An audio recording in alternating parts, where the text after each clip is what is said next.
Hello, everyone. Thank you for listening and watching. My name is Nefertiti, and welcome to Self-Love Sundays.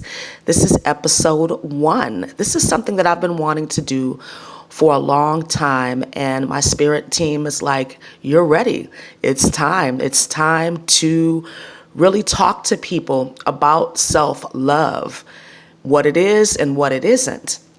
This is a subject that I've studied extensively for many years now, and you can look back on my YouTube channel. I believe in 2014, actually did a 30-day series on self-love. So if that's something that interests you, you can go back and watch those videos, and I might do the same. But today's spirit really wanted me to talk to you today about unconditional love, what it is and what it isn't. We live in a world of polarity. So unconditional love in the literal sense is virtually impossible. And let me explain why I feel that it is impossible. We have grown up, all of us, with a set of beliefs, of conditioning, and this conditioning determines how we're going to interact with our world and people. So right from the beginning, we have conditions, right? If things are not in alignment with our belief system, either we change our belief system or we don't get to grow in that particular area. So that right there is a condition. You see what I'm saying? But I still feel like unconditional love should be one of our goals. But what does that mean? What does that mean? We hear this term used a lot in the spiritual community and in the religious communities. So I'm actually going to refer to some religious texts just so that we can get an understanding of what the ascended masters just thought of unconditional love. So I'm going to start with the Bible, the King James Version. And let me just preface this by saying that I am not a religious person. I do not subscribe to any religion. I am a spiritual person, and I do believe that the religious texts are very rich in knowledge and wisdom that we can all utilize. I feel like religion has distorted a lot of it and really created this limitation around how we are to perceive this knowledge and put it in context into our lives. So as I'm doing this series on Sundays, you'll hear me reference a lot of spiritual texts as they are connected to what we are talking about, what Spirit is trying to channel through me on that particular day. So let's go to Matthew chapter 22, verse 36 through 40. And this is one of the disciples saying, Master, which is the great commandment in the law? Jesus said unto them, Thou shalt love the Lord thy God with all thy heart, all thy soul, and with all thy mind. This is the first and great commandment. And the second is like unto it, Thou shalt love thy neighbor as thyself. On these two commandments hang all of the law and all the prophet. So let's look at this. Loving your neighbor as yourself. To me, that says unconditional love has to start with you. If you can't love yourself unconditionally, it's going to be impossible for you to love anyone else or anything else unconditionally. So that's the first step. And unconditional love for yourself is a lifetime commitment, a lifetime journey, because we live in a world of polarity. We live in a world that is full of the distortions of love. And so I feel like every day we have to get up with the intention of navigating these distortions and really knowing who we are, which is a constant check-in, right? It's a journey. It's not a destination. And unconditional love does not mean that you are a doormat. When we're talking about unconditional love, we're often relating that to people, right? The relationships that we have. We're supposed to love our children and our parents unconditionally, our spouse unconditionally. But think about that. There's always conditions, always. So I think it might be helpful for us to focus on loving ourselves unconditionally, and then we can give that love out to people based on where we are vibrationally.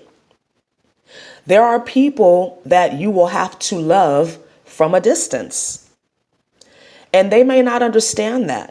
There's several people in my life right now that there's no way that I could have a closeness and intimacy with them because of where they are vibrationally, where they have chosen to be. We all have work to do on ourselves. That's the main thing. Our main purpose is to come into this world to love ourselves because we have a mission, a purpose. And in order for us to fulfill that purpose, we have to have a good amount of love and respect for ourselves.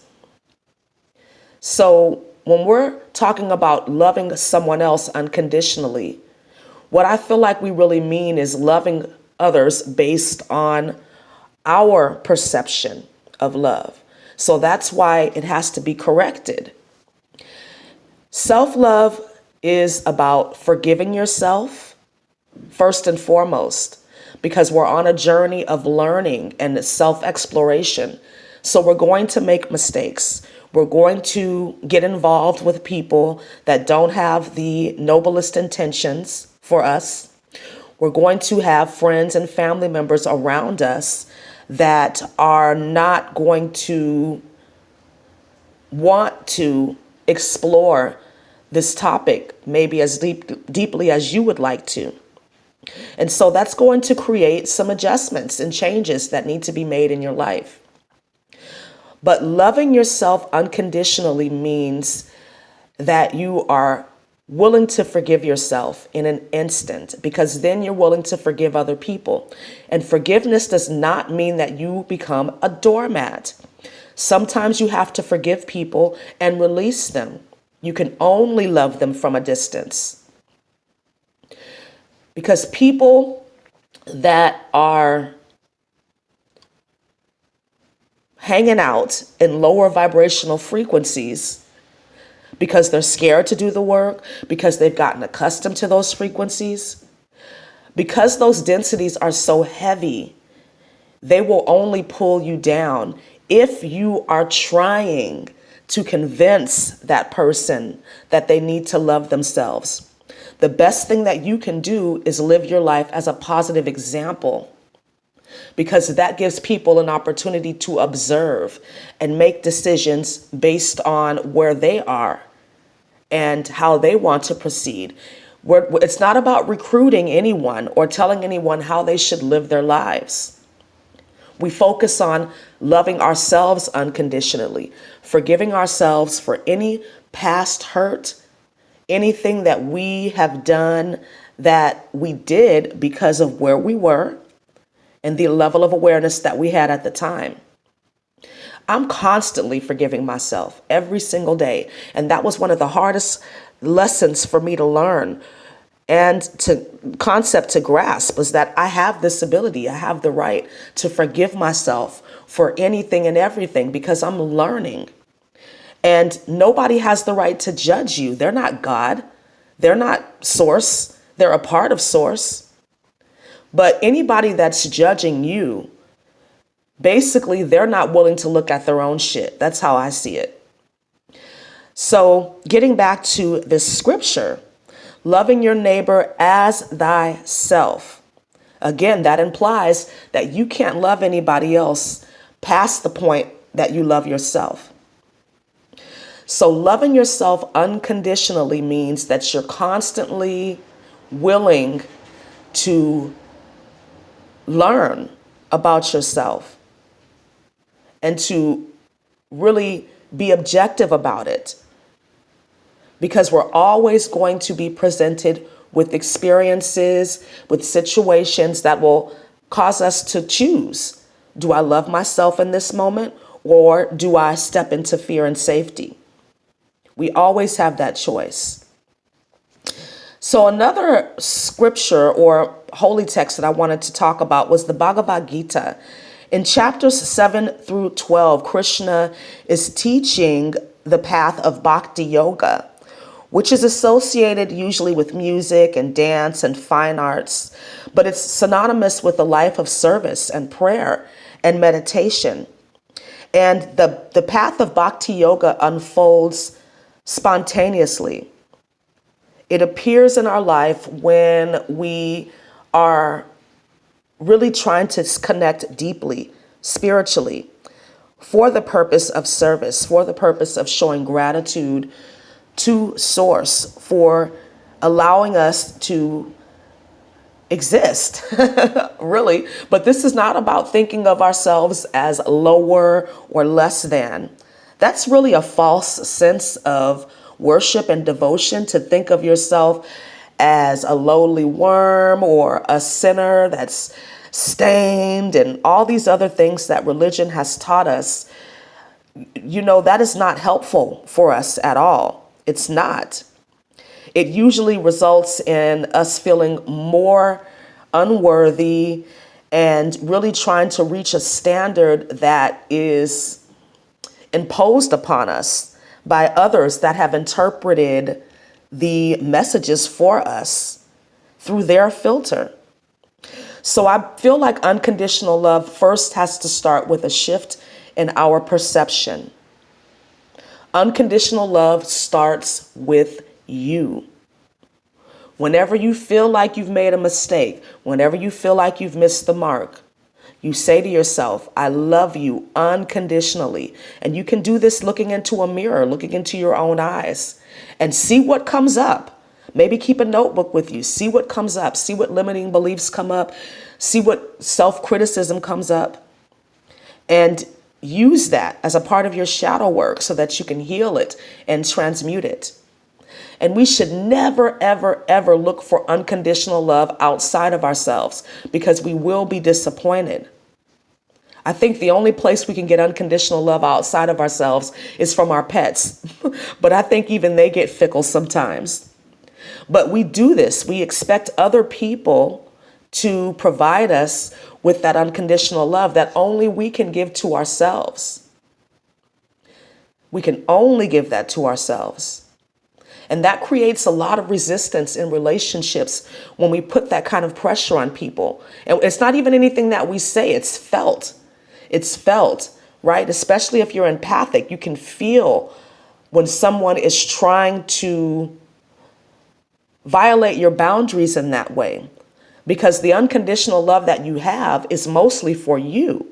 And then once you fill that cup, you can give it out to other people from your overflow. So it starts with you. And I feel like it should be a daily practice. Self-love is a daily practice. And that's different for everybody.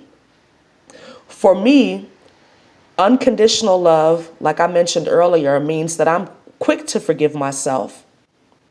I trust my intuition and I follow it to the best of my ability. If I'm in a situation where I feel like there's a lack of respect, a lack of clear communication, a lack of emotional stability, either on my part or the other person's part, then I know it's time for me to take a step back.